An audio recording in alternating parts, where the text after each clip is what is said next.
Something is wrong in Tehran. Not the kind of wrong that gets reported in press conferences or addressed in state media. The kind of wrong that spreads in whispers. The kind that makes generals stop answering their phones. The kind that causes the most powerful man in the Islamic Republic to disappear from public view without explanation. And in a country where the appearance of control is everything, that disappearance means more than most people realize. What happened inside Iran in recent months is not a single event. It is a chain reaction. A slow collapse building behind carefully constructed walls of propaganda and silence. But those walls are cracking now, and what is leaking through is changing the entire calculation of power in the Middle East. This is the story of how the Islamic Republic began losing control from the inside. And it starts with an explosion that was never supposed to happen. For decades, the Islamic Revolutionary Guard Corps has been the iron skeleton of the Iranian state. It is not simply a military force. It is a parallel government, a religious army, a business empire, and a shadow network all fused into one. The IRGC controls ports, construction contracts, oil revenues, media channels, and paramilitary groups across 4 countries. If the supreme leader is the face of the Islamic Republic, the IRGC is its spine, which is why what happened to that spine sent shockwaves through every corridor of power in Tehran. The blast came without warning. In the kind of facility that is not supposed to exist on any public map, in a location that Iran has never officially acknowledged, something went catastrophically wrong. Not a small fire, not an industrial accident that could be quietly managed. A significant explosion deep within the IRGC's most sensitive infrastructure. The details were suppressed almost immediately. State media said nothing. Social media inside Iran went quiet in that specific area with unusual speed. Foreign intelligence agencies picked up signals they had not seen before. And within hours, senior IRGC commanders were moving in ways that suggested this was not routine. What most people don't realize is that this kind of silence is itself information. When Iran wants to hide something, it hides it loudly. The aggressive suppression of any information about this event told observers more than any press release could. Something important had been destroyed, or someone important had been killed, or both. And that changes everything. To understand why this matters, you have to understand the strange and delicate architecture of power inside Iran. The country does not function like most governments. It is not a dictatorship with a single strong man at the top and obedient subordinates below. It is something more complex and more fragile than that. At the apex sits Ayatollah Ali Khamenei, the supreme leader. He has held this position since 1989. For 35 years, he has navigated internal rivalries, economic crises, international sanctions, foreign wars, and popular uprisings. He has outlasted almost every challenge to his authority. But he is now in his mid-80s. He has been ill. There are periods where he disappears from public view for days or weeks. When he reappears, he is thinner, slower. The videos released by state media are increasingly brief and carefully staged. The kind of staging that happens when the person being filmed cannot sustain a long performance. Around him, a new kind of competition has emerged. Not the open political competition of elected governments, but the covert, brutal competition of succession. Who controls Iran after Khamenei? That question is no longer hypothetical. It is the central question of Iranian politics right now. And every faction, every general, every cleric is positioning for the answer. The IRGC blast did not occur in a vacuum. It occurred in this environment of uncertainty, succession anxiety, and internal competition. And that context transforms a military incident into something far more dangerous. Because the question is not just what exploded. The question is who wanted it to explode. Iran has enemies outside its borders. That is not a secret. Israel has conducted a long campaign of covert operations targeting Iran's nuclear program, military infrastructure, and senior officers. The United States maintains intelligence assets across the Moor region. Saudi Arabia funds proxy networks. Several countries have motivation and capability to strike inside Iran covertly. But this particular incident has characteristics that complicate the simple narrative of foreign attack. The location was too secure for an outside strike without significant inside knowledge. The timing aligned too precisely with internal political tensions. And the response by IRGC leadership was not the outward-facing anger that typically follows a confirmed foreign attack. It was inward-facing, quiet, investigative. The kind of response you mount when you're not sure whether the enemy is outside your walls or already inside them. However, this is where things take a serious turn. In the weeks following the blast, a series of arrests began inside Iran. Not public arrests with charges and statements, quiet arrests.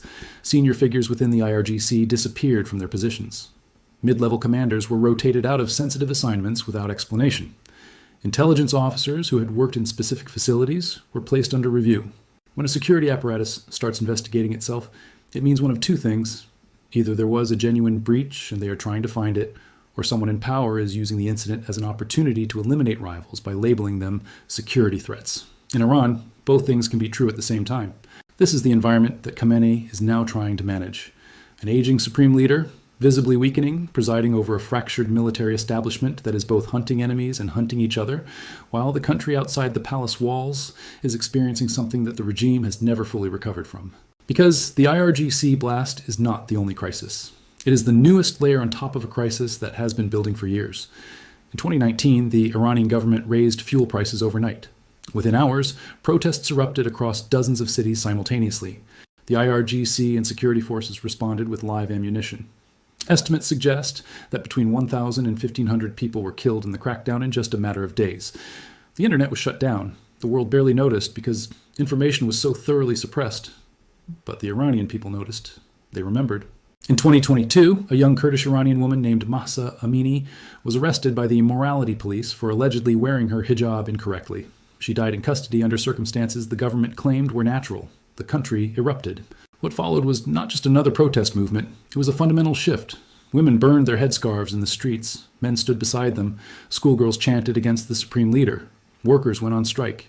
Even some members of the clergy quietly distanced themselves from the government's response. The regime survived. It always survives in the short term. But the ideological foundation cracked in a way that has not healed. The social contract between the Islamic Republic and its population, already under enormous strain from decades of economic mismanagement and sanctions, had been stretched to a breaking point. And then the economy made everything worse. Iran's economy has been under international sanctions for decades, but the pressure intensified dramatically in recent years. Inflation at various points has exceeded 40% annually. The Iranian rial has lost catastrophic value against foreign currencies. Ordinary Iranians, who once had middle-class stability, found themselves calculating whether they could afford basic food items. Meanwhile, the IRGC and its connected businessmen continued to control major portions of the economy. The corruption was not even hidden. It was structural. It was architectural. The people at the top were getting richer as the country got poorer, and everyone could see it. This is what Khamenei is presiding over. A country with a broken economy, a traumatized population, an increasingly fractured military establishment, and now a significant unexplained explosion inside the most sensitive military infrastructure in the nation. But what happened next changed everything. In the days after the blast became known through leaks and foreign reporting, something unusual happened on Iranian social media. Despite censorship and VPN restrictions, conversations spread faster than the filters could suppress them. Not just about the explosion itself, but about what it represented. Ordinary Iranians began asking questions openly that would have been unthinkable years earlier. Was the IRGC being attacked from within? Was there a faction war? Was Khamenei actually in control? And one question more dangerous than all the others, what happens when he dies? The succession question has been the forbidden topic of Iranian political life for years. The system says the assembly of experts chooses the next supreme leader.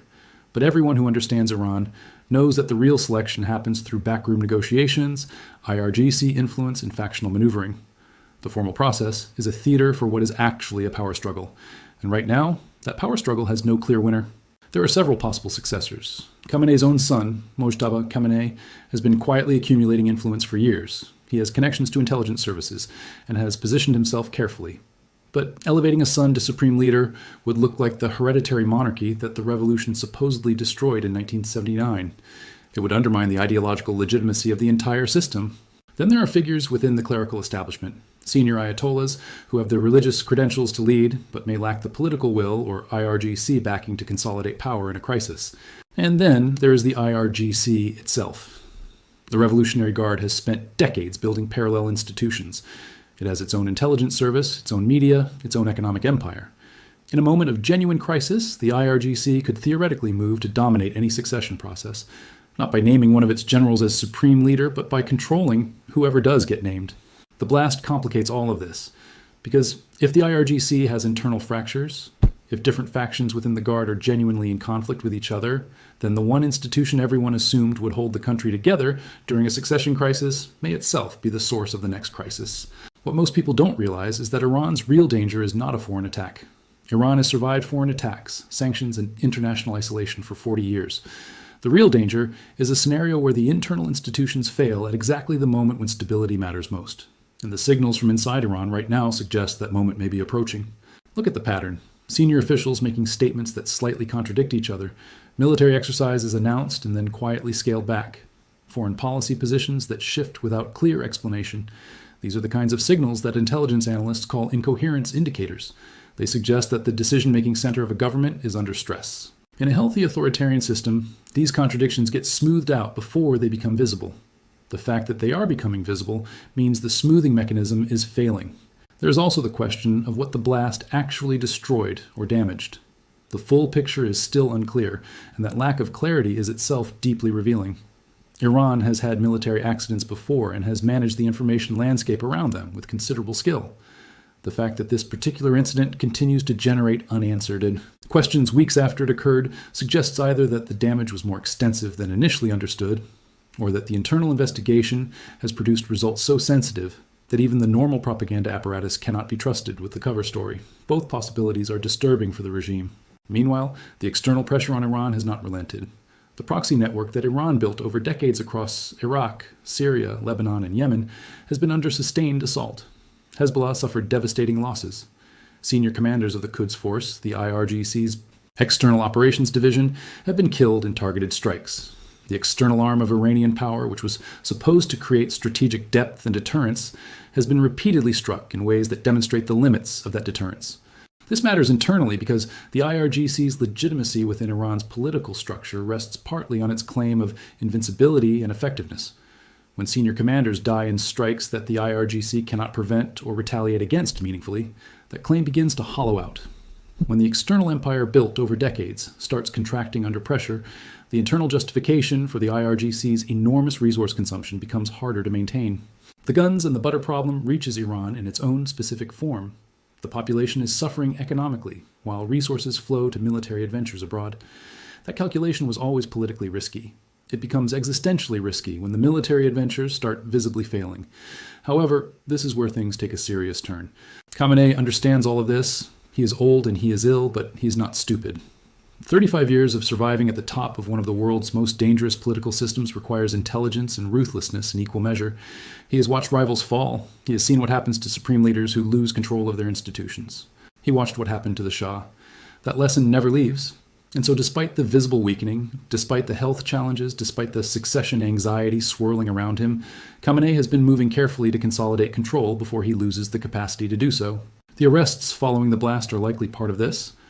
Whatever actually caused the explosion, the aftermath is being used to clear out figures who represent potential threats to the succession path that Khamenei prefers.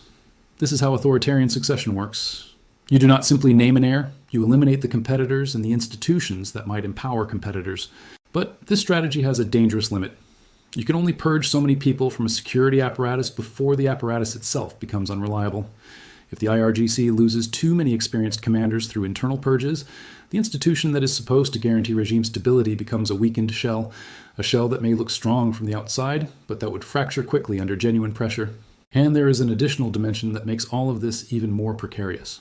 The younger generation of Iranians, the generation that grew up under the Islamic Republic, that went to school under it, that watched the 2019 crackdowns and the 2022 uprising, that lives every day under the economic consequences of 4 decades of sanctions and mismanagement, this generation has a different relationship with the regime than their parents had.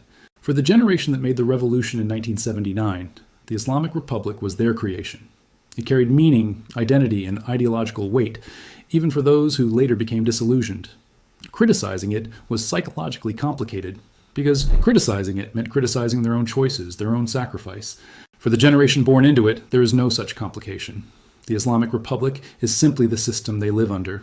They have no revolutionary nostalgia, no ideological debt. They evaluate it entirely on what it delivers, or fails to deliver in their daily lives. And what it delivers is inflation, repression, isolation, and corruption. This generational shift is perhaps the most significant long-term threat to the regime. Military forces can suppress protests. Intelligence services can monitor dissidents. Courts can imprison critics. But no security apparatus has ever found a way to manufacture genuine loyalty in a generation that does not believe. The regime knows this. The internal debates about how to manage the younger generation have been ongoing for years. Reform factions argue for modest openings. Hardliners argue for tighter control. Neither approach has worked. The moderate openings get reversed. The crackdowns generate more resentment. The underlying problem that the regime cannot deliver the life that young Iranians want to live is not solvable within the current system. But what happened next changed everything. The blast, whatever its precise cause, arrived at a moment when all of these pressures were already at elevated levels, and it introduced a new element, the possibility that even the IRGC, the last reliable pillar of regime stability, is not as reliable as everyone assumed. That possibility, once introduced into the public consciousness of Iran, does not disappear. It asks a question that authoritarian systems cannot afford to have asked. What if the people holding the guns are not as unified as they appear? History has a clear answer to that question. When that doubt becomes widespread enough, when it reaches soldiers and low-ranking commanders and mid-level officers who have been watching their superiors get purged or their colleagues die in foreign wars, the calculation changes. Not all at once, not in any coordinated way. Gradually, and then very suddenly, Khamenei has seen this pattern. Every serious student of Iranian history has seen it. The Shah had the most powerful military in the region in 1978. By 1979, that military had dissolved because its members decided not to be the last people standing in front of history. This does not mean the Islamic Republic is about to collapse. It has survived too many predicted collapses for any serious analyst to make that claim with confidence. The system has redundancies, security layers, and institutional adaptations that have proven resilient in the past. What it means is that the margin for error is shrinking. And at exactly the moment when Iran needs maximum internal cohesion, it has less of it than at any point since the revolution. There is a geopolitical dimension to this that the world's major powers are watching extremely carefully. Iran sits at the center of a web of regional influence and strategic calculation that connects to nearly every major conflict in the Middle East. If the Islamic Republic enters a genuine succession crisis, the consequences spread far beyond Iran's borders. Hezbollah's funding and direction, Iraqi militia coordination, Houthi operations in Yemen, the entire architecture of what Iran calls its axis of resistance, all of this depends on coherent central direction from Tehran. A Tehran consumed by internal power struggles cannot provide that direction, and regional actors who have built their strategies around Iranian support would face sudden uncertainty about the reliability of that support. For Iran's adversaries, this creates both opportunity and danger. The opportunity is obvious. A weakened, internally fractured Iran is less capable of projecting force regionally, but the danger is equally real. A nuclear-capable state with failing central authority and competing factions controlling different parts of its military infrastructure is one of the most dangerous scenarios in the security playbook. Israel, which has conducted the most direct operations against Iran's military in recent years, faces this calculation directly. Continued strikes against a stable Iran carry manageable risks. Continued strikes against a fragmenting Iran risk triggering exactly the kind of chaotic response that is hardest to deter. The United States, despite decades of hostility toward the Islamic Republic, faces the same paradox. A weakened Iran sounds strategically favorable. A collapsing Iran with no coherent government and IRGC factions fighting each other for control of nuclear and missile technology is a nightmare scenario that keeps planners awake at night. What most people don't realize is that sometimes the enemy you understand is strategically preferable to the chaos that replaces it. This does not mean that Iran's partners in weakness will rescue it. Russia has its own enormous problems. China values Iranian oil and regional influence, but has no interest in being dragged into an Iranian internal crisis. The regional proxies depend on Iran, not the other way around. The Islamic Republic, if it enters a genuine spiral, enters it largely alone. And Khamenei, aging and ill and watching his institutions crack, appears to understand this. The signals coming from within the Iranian government in recent months suggest a leadership that is trying simultaneously to project strength and conduct emergency. Internal repairs, statements that emphasize the IRGC's power, come at the same time as internal purges that reveal how worried the leadership actually is about that power being reliable. Foreign policy positions that claim victory in regional conflicts come alongside quiet retrenchment in theaters where the costs are becoming unsustainable. This gap between the performed confidence and the actual condition is the most telling indicator of where Iran is. When a government's external communication diverges sharply from its internal behavior, it means the leadership is managing an audience rather than managing a situation. And managing an audience works until the moment the audience can see what is actually happening behind the curtain. The moment, in Iran, appears to be approaching. The IRGC blast is not the end of the story. It may not even be the most important chapter. But it arrived at a moment when the cumulative weight of economic failure, generational disillusionment, foreign military setbacks, health-driven succession anxiety, and internal factional competition had already brought the system to a point of unusual fragility. One event does not break a system built over 40 years, but a system already under maximum stress does not need a catastrophic event to break. It needs one thing to go wrong at the wrong moment, and things in Iran are going wrong. The question that every analyst, every regional government, every intelligence service is now asking is whether the Islamic Republic is entering a period of managed instability that it has survived before, or something qualitatively different. The honest answer is that no one knows for certain. The opacity of the Iranian system, the very secrecy that makes it so difficult to penetrate from outside, also makes it difficult to assess from outside. The regime has surprised analysts before by surviving what looked like fatal crises. It has also repeatedly surprised by reaching for greater repression when observers expected moderation. But the current configuration has elements that feel different from previous crises. The combination of a leader whose physical capacity is visibly declining, a succession contest with no clear favorite, an IRGC with visible internal fractures, a population that has lost its fear in ways that even brutal crackdowns have not fully restored, and now a significant unexplained security incident at the heart of the military infrastructure. This combination has not appeared before in the Islamic Republic's 45-year history. What comes next depends on variables that even the most sophisticated observers cannot fully model. Whether Khamenei lives long enough to engineer a succession, whether the IRGC factions manage to reconcile, or whether the internal competition intensifies, whether the economy deteriorates further, or whether some combination of sanctions relief and internal adjustment provides a temporary stabilization, whether another major protest movement emerges, and whether the security forces respond with the unity that previous crackdowns required. Any one of these variables going the wrong way for the regime does not necessarily mean collapse, but 2 or 3 of them going wrong simultaneously creates a scenario that the system has no playbook for. And the IRGC blast, still unexplained, still generating questions, still producing arrests and reassignments weeks after it occurred, sits in the middle of all of this as a reminder that in Iran, the most important things are always the things that are not being explained. Because in a system built on control of information, the information that escapes control is the information that matters most. Tehran is not quiet right now. The quiet is a performance. Behind it, in the offices of generals who are watching colleagues disappear, in the homes of young Iranians who are no longer afraid to say what they think, in the calculations of foreign intelligence services and regional governments tracking every signal from a system under stress, something is shifting. Whether it shifts slowly over years through gradual institutional decay, or whether it shifts suddenly through a succession crisis that the system cannot absorb, is the question that will define the next chapter of Middle Eastern history. But here is what is certain. The Islamic Republic that emerges from this period, if it emerges at all, will not look like the Islamic Republic that entered it. The blast changed something. The succession anxiety is changing something. The generational shift is changing something. The external military setbacks are changing something. All of these changes are moving in the same direction, and that direction is not toward the stability that authoritarian systems need to survive. Khamenei has lived long enough to see the Shah fall, to see the Soviet Union dissolve, to see other seemingly permanent systems discover that nothing is actually permanent.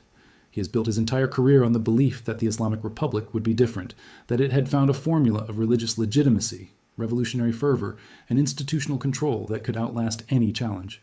For a long time, the evidence supported that belief. The evidence is looking different now. And in a country where the most important information is always the information being suppressed, the fact that something significant happened inside the IRGC, and that the government has been unable or unwilling to provide any credible explanation, is perhaps the most revealing signal of all. The Supreme Leader fears something. In 35 years of navigating the most dangerous political terrain in the world, he has always known what he feared and always had a strategy for addressing it. The purges, the executions, the covert operations, the foreign proxy networks, all of it was designed to manage fear into control. What happens when the fear becomes too large, too close, and too structural to be managed?